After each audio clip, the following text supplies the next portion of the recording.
Well, hello, universe, and welcome to my corner of it. Today is a lovely day here in the neighborhood, and we're going to be talking about new jobs and taking on a new school as a new teacher. Right, so I have been in, probably in my career, probably hundreds of schools, but not always as the main music teacher. I did a lot of workshopping as well in later years, as it were. But there's my kitty. Sorry, I have nothing for you. But before we start, those of you who are watching the video portion of this, I've been making these flowers, and I'm just going to continue on with them today while we're chatting. So here we go. Right. So taking on a new position. When I started teaching, which was in 1975, which I know is a very long time ago, but some things remain the same and some things change over the years. But the deal is that you're new. And no matter if you started new 400 years ago or new yesterday, you're still new. And there's some things that can help you through that time a little bit. Monday we talked about things like Kleenex and how sick you're going to be and things that you might not expect. Well, the first school that I taught in was in a farming community, the west side of, an hour outside of Rockford, Illinois. I was teaching K through 12, and what I didn't realize at the time was that my career was basically going to be teaching K through 12, almost exclusively. And the other thing I didn't realize at the time was what a great thing that was, is to be able to have all the grade levels and to see and be able to compare what I was doing with one level as opposed to another level and how they related to each other. So this first school, I said last time that I had this little desk in the back of a room, which was not my desk. Well, it was my desk, but it wasn't a room for me. It was somebody else's room, and I was just there. The band director had a room. But me, I had the pushing the piano, and this was before electronic pianos, pushing pianos door to door in 3 buildings. But more to the point, when you get to a new school, other than getting ready for your classes, which is essential, and preparing and over-preparing because you never know what you're going to find in the turn that your lesson may take, which may be a good one, is you need to know at least 2 people in the building. The custodian and where he or she hangs out, and that means all of the cleaning staff and the people who keep the school up and running, and the secretaries, or the aides or assistants or whoever's in the office, all of them, because they know everything. They know everything about what's going on in the school. And they will put you right. They will make sure that you have the forms that you need. They'll make sure that you are that you deal well, or that you're successful. Nobody wants you to be non-successful.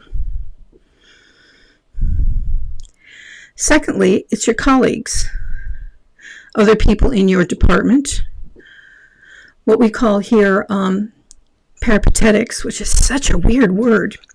I live in the UK, and although I have been a peri from time to time, peripatetic, it's when a private teacher, when another teacher comes into the school just for who might teach brass or whatever, or singing lessons, or come in, just is not in the school all the time, but is there on a regular basis working with students. I think private schools in the States will find that you have more of those sorts of things happening where you are. Now, my first school, I was dealing with 3 head teachers or principals, and they were all quite helpful. None of them had any real idea about what a general music program or a choral program, how it really works. But I have to say they were as supportive as they could be.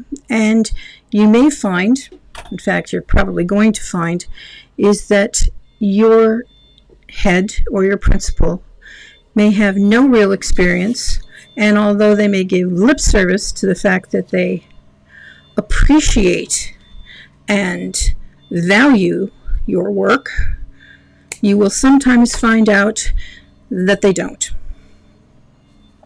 And you have to work your way through that,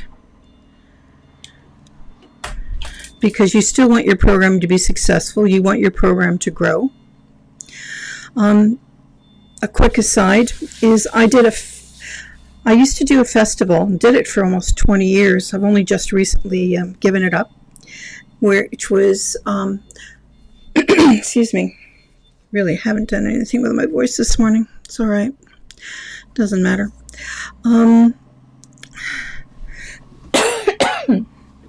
That's better. And I used to go into 20 to 30 schools that were participating in this festival. I would work with their choirs or classes, depending on who was going to take part in the festival. And it might be a class, or it might be a designated choir. And you might be welcomed into the school. You might not be welcomed into the school because you are simply taking kids away from real learning time, and learning songs was just not really important.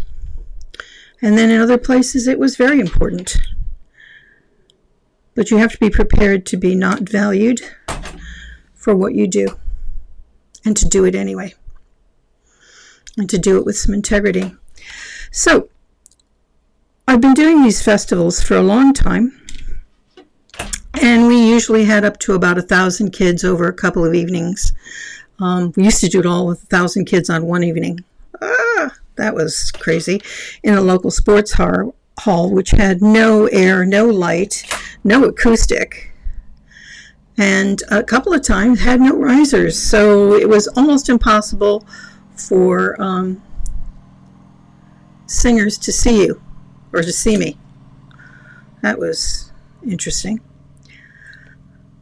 And then one year, the borough sports event was the borough sports day had to cancel for weather or something, and they needed to reschedule. And even though the choral festival was booked more than a year in advance, they decided to put it on exactly the same day as the choral festival, which meant that kids had to choose. And we knew which one they were going to go with that. It's an awful thing to have to choose. But as you move into teaching jobs, you're going to find that there will be other teachers who, even though you have prepared and you have your concert on a program, that they might schedule a field trip on the very same day as your concert.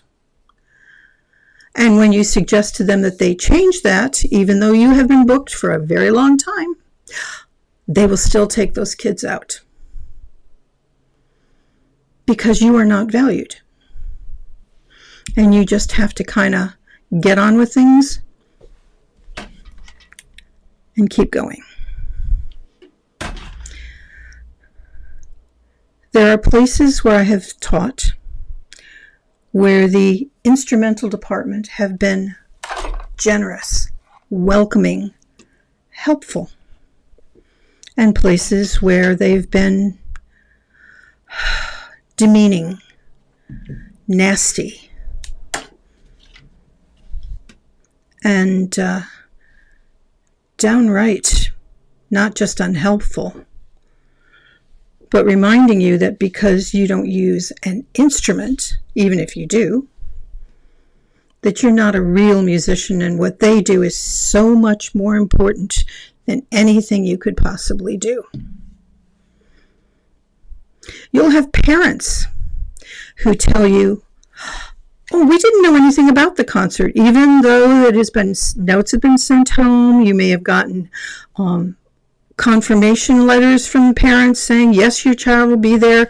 And then, well, we just don't feel like going out tonight, so my child won't be at your concert tonight. Imagine if that happened to somebody on a sports team. I have nothing against sports. I like sports. And if you can get the sports coaches to value you and value the work that you do, you are really, really onto a winner. You might want to start there as well, as being one of the groups of people you should really get to know.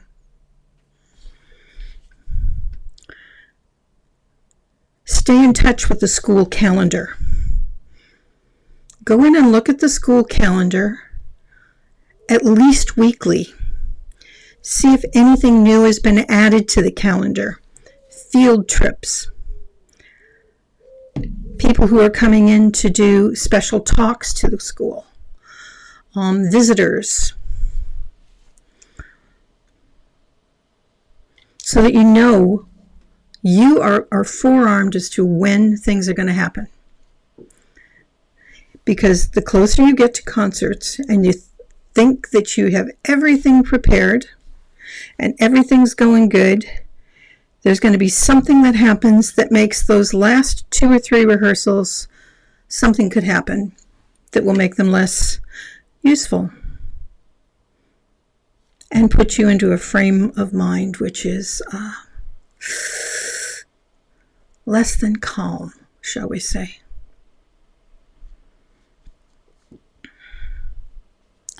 Never assume that things will be done for you.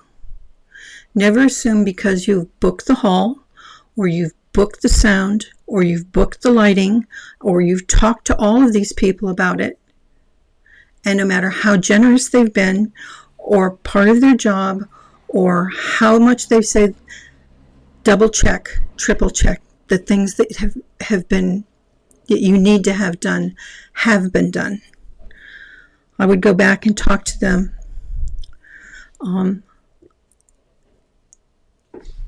fairly often before the event happens, just for reminders, and do it personally. It doesn't have to be, a huge note or just, something casual it can be, but just touching base and keeping base with all of those people. Because again, things can happen. One of those festivals I was talking about, we had booked the local sports hall, and we came in on the morning of the rehearsal, and kids were arriving, 1,000 of them that day. And as you went into the hall, they were welding some of the platforms that we were supposed to be using and standing on. Welding them as the kids were coming in. Well, for one, that's health and safety, which is not really good. And two, that means that the rehearsal that you had planned and the way that you had planned your rehearsal for the day would have to change, and you have to be aware that those things will happen. We eventually moved the song festival to a local Indian center, which was brilliant. And it had at one point, they had a room added on where we were able to do part of our morning rehearsal with, those were about 500 kids per rehearsal for that one. And I could set it up in the morning where the kids sat in kind of all the way around the room, or 3/4 of the way around the room. Piano was in there, or keyboard was in there, so that we could do a preliminary rehearsal where the kids didn't have to stand or be on the risers all day. By the end of the morning, we would move them to the performance places, and so that they would know where to go, so we could start the afternoon. But most of them, the main rehearsal had been done. So if you have that extra space in mind, that sometimes is really, really useful. So the second school I taught in, I was at the first school for a year, and the only reason I left was because a job became open for a K-8 music teacher. It's one of the very few times that I was only K-8 instead of K-12 at my old grade school. I remember there were still some people in the office who had been there. I went to that school from year 4 to year 8. And I remember the day that I arrived for the first teachers meeting, and one of my favorite teachers from year 8, Mr. Zeppi, was the first person I saw as I came in the door. And I said those magic words, "Hi, remember me?" And he said, "Yeah, what are you doing here?" And I could then turn to him and say, "Well, I'm teaching here." And watch his face drop. He was a fairly young teacher when I had him. And that's the other thing, is if you're starting out as a teacher when you're 21, 22, you're not going to be that much older from some of the students you're going to have. And so you're going to have, anyway, so I know he felt a little old, but he was a lovely colleague, as well as a lovely teacher when I had him, and terribly helpful. Now, one of the great things about that place was I had a designated room for teaching music. Well, there's one of those. That's quite nice. See how cute that is? And I set it up. I had some decent instruments, which also may not always happen. And because I had a designated room, that means I could set up for lessons, of course. You won't always have a room. Some of you will, some of you won't, and sometimes your room will be taken over for other purposes from time to time, which I never minded too much, as long as it's the thing of keeping people informed, and their responsibility of keeping you informed as well as you keeping them informed. So my second school was my grade school. And like I said, I was teaching, actually I think I was only teaching up to year 6, I think, because there's a band director there as well, who was also one of the band directors I had there when I was a kid. In fact, that was weird, because I was a flute player, started in year 4 as a 4th grader, and there were 5 different band directors from 4, 5, 6, 7, 8 for those 5 years. And the last guy, Mr. Witt, I think. Was it? Yes. He's the one who stayed, and he was there. And we became colleagues, and he took years 7 and 8, 6, 7, and 8, and I took K through 5.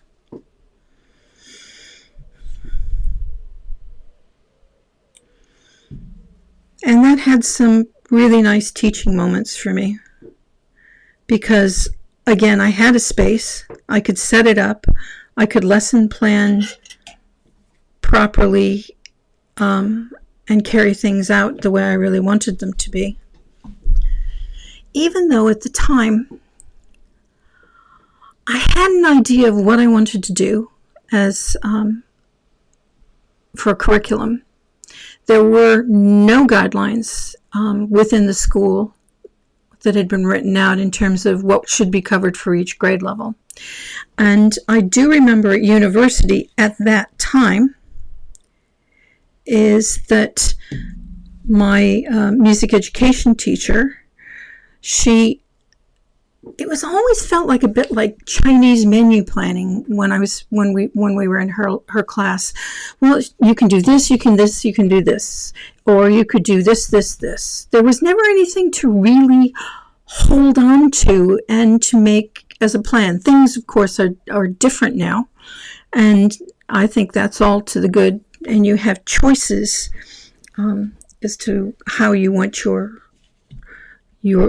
which teaching style works best for you, which methodology works best for you, and speaks to you with some musical integrity.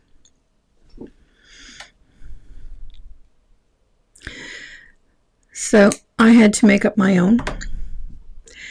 And I left that position after a year. Well, actually, I didn't leave.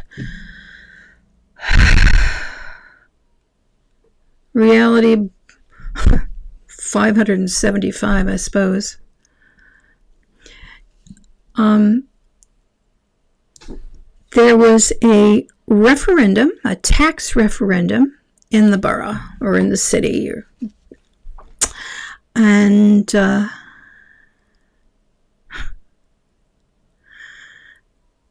it was to raise taxes. Well, nobody likes raising taxes. I'm not foolish enough to think that people like raising taxes. And it didn't pass, of course, because it was raising taxes. And the school chose that since there were 2 PE teachers and 2 music teachers, is what they would do was to get rid of both of the music teachers and keep both of the PE teachers. Just that simple. I remember also it was the first time I spoke to parents at a concert who were disrespecting the kids. The kids were performing really, really nicely, and they were just sitting there and talking. Value of your work, and you sometimes have to speak up for your kids. I'm never sorry that I did that I spoke to them. And yes, I think I did embarrass them. But I was already gone anyway because of the tax referendum. So I had nothing to lose. But I like to think that I would have said something anyway, even though.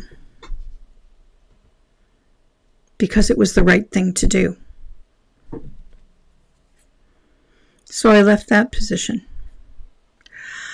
Now, funnily enough, about part of that year is I was singing with a semi-pro chamber choir in Chicago, which was lovely. And got along with several of the women really, really well, one of which was the director of the group. And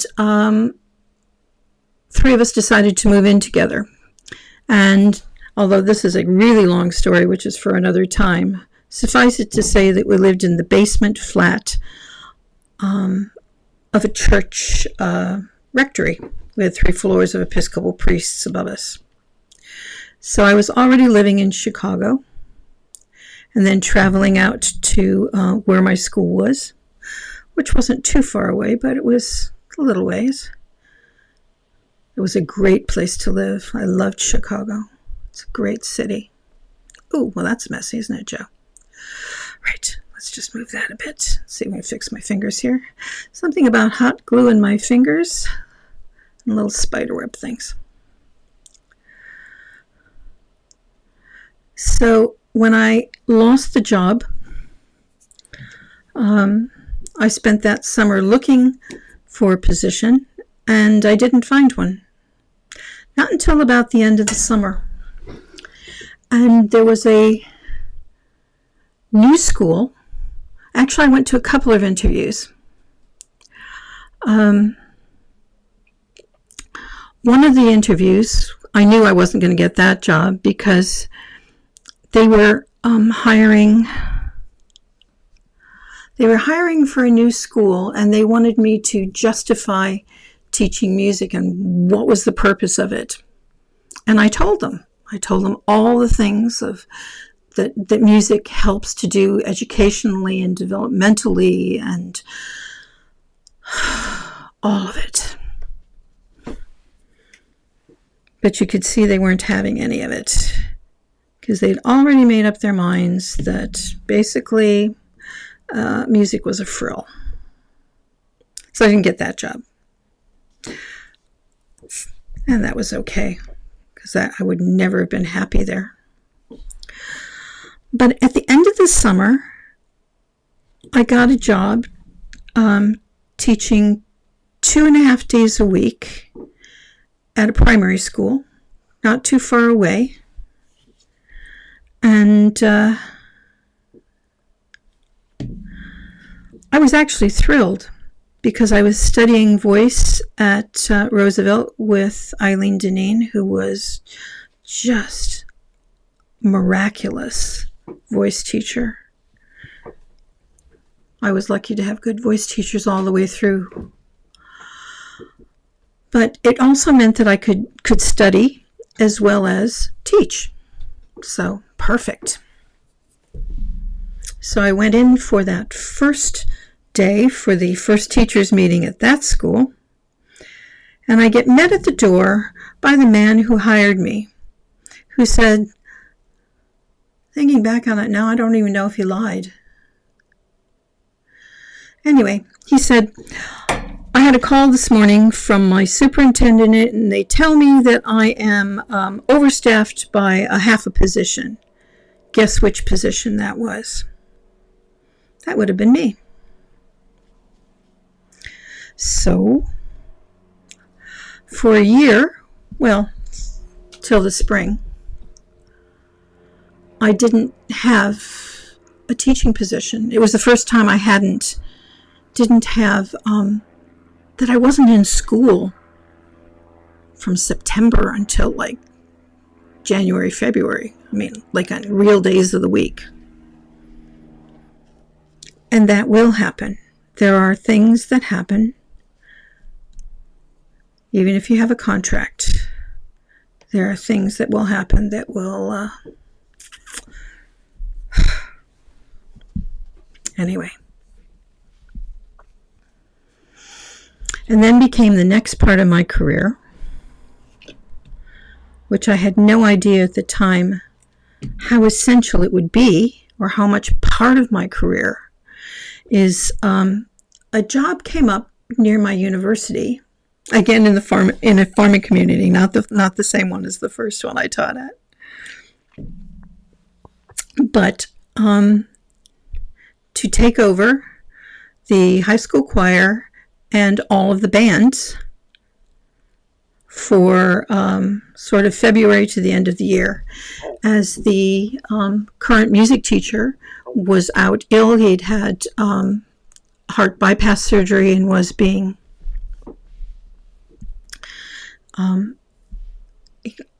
recovering at home. And that was interesting because it was the first time I'd been able to use my band credentials. And some of it was good, some of it wasn't. But I think the thing that was really good for me was learning how to walk that fine line between taking on a position that really is somebody else's and you are just caretaker for.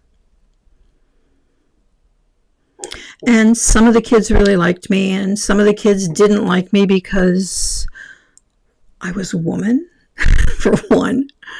Two, they missed their band director. They truly loved him. And I wasn't trying to replace him. I was simply getting on with the job because that's what I was required to do, what I was asked to do, what I was hired to do. And so that he wouldn't be, so he could recover and come back.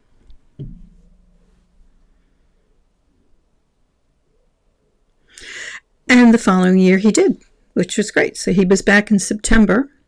And in the time that took, the woman who was doing the general music and choirs decided she was going to move on. Actually, she was a friend from university, so I took over her position. And I was there for a year. I hadn't realized until I talked about this that there were places that I was really only there for a year.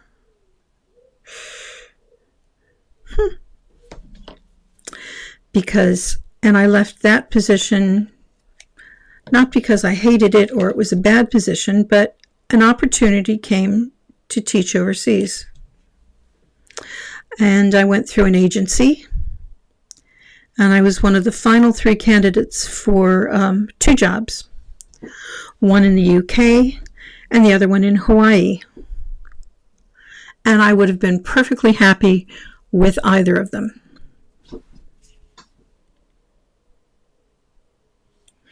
And the UK job came up first. And as I was young, unattached, and my parents were still quite young and healthy, I decided to go to take the UK job. Oops. Gosh, that is really hot. And that was the first time that I was in a private school. Where people were truly paid large amounts of money to go to the school. I was the K through 4 music teacher.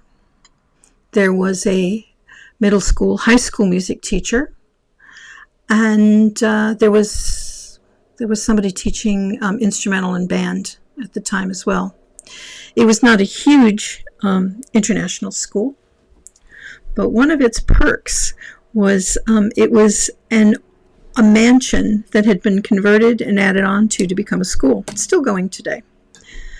And it had some lovely buildings and lovely grounds and was close to London. And I was thrilled to be there. And again, I had my own room. And I had some decent instruments that I could play with. And it was the first time I really had the opportunity to see a program grow. The previous 2 summers, I had been taking some master degree courses down at Indiana University, and I was also studying Orphan Kodai methodology. I was very lucky. I was in my Kodai classes were with Mary Getzi and Jean Sinar and Kati Farai and a few other people who were, it was the thing that I had been waiting for. I never buy into total packages of anything. They have to resonate with me, and they have to truly makes sense to me. And it has to be something I know that I can get behind, believe, and use. And the old workshops were so much that. And the idea that there was an overall plan or a track, so that you start here, and you progress along that line. It doesn't mean that there aren't other things you can do. It wasn't limiting. What it was a stable base. Both that and the Kodai class that I had at Indiana University, which was with Mary Getze, Arvita Steen, and Jane Frazee. God, I was lucky. I didn't have a clue who these people were until I took the course. Not a clue. Talk about sheltered existence. And they changed my life. They changed totally how I thought about teaching and about my place teaching and the sort of teacher I wanted to be and the things that I wanted and thought that my students should know and would hold them in good stead.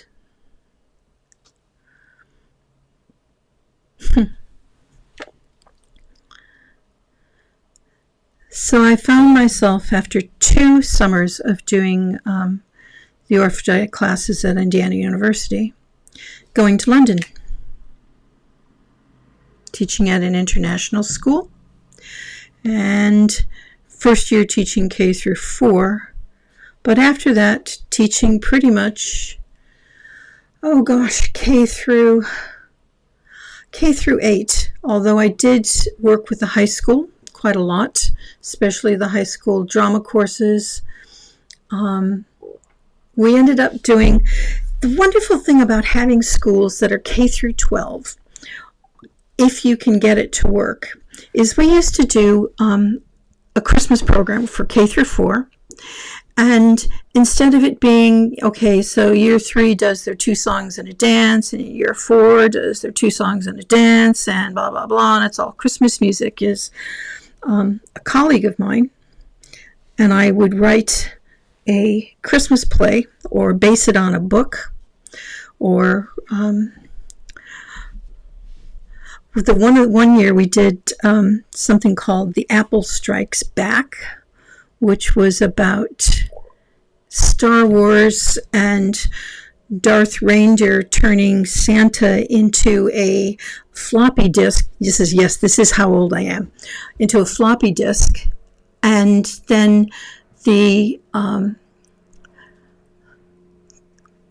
his helpers and elves and things were reduced in size and had to go and rescue Santa.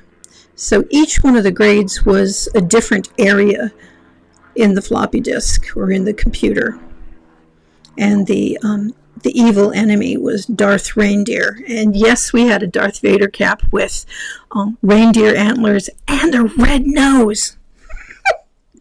It was great. Feel free to steal that because it was great. Another year we did something called Hugo and the Ministry of Holidays.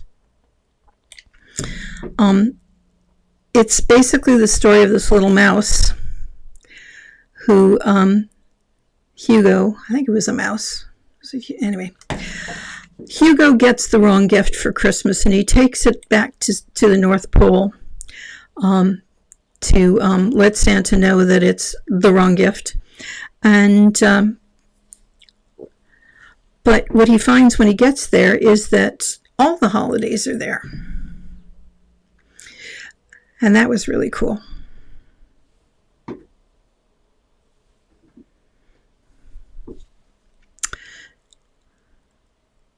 So being in London is we use the tube map, and we decided that things like Mansion House would be Halloween, and Warren would be Warren Road would be Easter, and etc.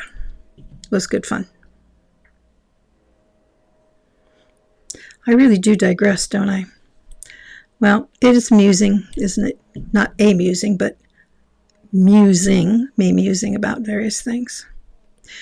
So I don't want this to go too long because even I can't stand the sound of my own voice that long.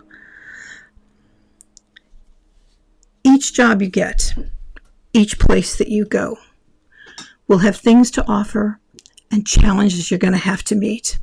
You will not always be welcome. You will not always be supported. You still will do your best. You will still make it work.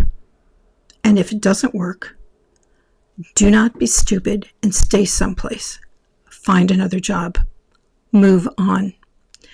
That's particularly true if you've taken over from somebody who was extremely well liked and been there forever. It almost takes the third person will have a better shot at it than you will. Not always, but the first person who takes over after somebody who's been really, really loved is sort of like a palate cleanser and a reset. And sometimes it'll work for you. But if you're that third person coming in, generally that person will have more success. And it will be easier for them because they will not have had quite the ties. The schools I left are only taught for a year. The only one, I was only pushed out of one because of the tax referendum. The others I left because it was a better place for me to be. And that's okay too. You're allowed to change your mind about the places that you work. If it's not the right fit, that's no harm, no foul. Doesn't mean that you did a bad job. Doesn't mean that kids didn't learn from you. It doesn't mean that you won't be remembered by those kids. It doesn't mean that you haven't influenced the people around you in a positive way. It just means that at that moment in time, it is not the right place for you. Find the place that is the right place for you. Right. Well, I think that's 2 flowers later, and I don't want this to go too long. So thanks all. And, well, that's it. Have a great day from my corner of the universe to yours.